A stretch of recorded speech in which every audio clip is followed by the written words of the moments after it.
L'espagnol, c'est juste du français avec des O et des A, hein. Complètement faux. Alors, essaye de le faire pendant 5 minutes, tu vas très vite te rendre compte que tu vas perdre toute la discussion. Alors, pourquoi? Si on entend souvent parler des Arabes pour le grand remplacement ou encore des commentaires racistes, on oublie très souvent que plus de 10 000 mots espagnols proviennent de l'arabe. Pourquoi? Tout simplement parce que c'était leur pays pendant plus de 700 ans. Tout commence dans une ville du Maroc, Tanger, où un homme appelé Moussa rêve de conquérir la péninsule. Mais il n'est pas le seul.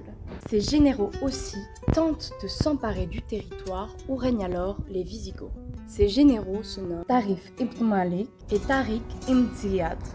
Ensemble, ils rassemblent alors plus de 700 combattants, pour la plupart berbères. Dans la nuit du 27 au 28 avril 711, ils conquièrent la péninsule. Nous verrons plus en détail dans une autre vidéo la conquête de la péninsule et pourquoi elle a été aussi simple. Revenons à nos généraux et leur importance sur l'influence dans le langage espagnol.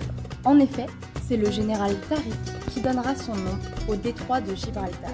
Le terme Gibraltar signifie Djebel Tariq, la montagne de Tariq. En arabe, c'est une référence au rocher qui se trouve devant le détroit de Gibraltar. Tarif, quant à lui, donnera son nom au port de Tarifa. C'est dans la langue espagnole que l'on retrouve la domination arabe la plus importante. Selon l'estimation, comme je vous le disais au début de la vidéo, plus de 10 000 mots espagnols viendraient de base de l'arabe. Ainsi, des mots désignant des postes importants comme alcalde, qui vient de l'arabe al-qadi, qui signifie magistrat. En outre, on retrouve également plusieurs expressions du langage courant qui viennent elles aussi de l'arabe. On a par exemple ojalá, une expression que énormément d'Espagnols utilisent, sans pour autant savoir pour la plupart du temps qu'il s'agit en fait de Inch'Allah, si Dieu le veut. Nous retrouvons également hola, qui vient en fait de Allah, tout simplement. Donc la prochaine fois que quelqu'un vous dira hola, rappelez-lui que ce mot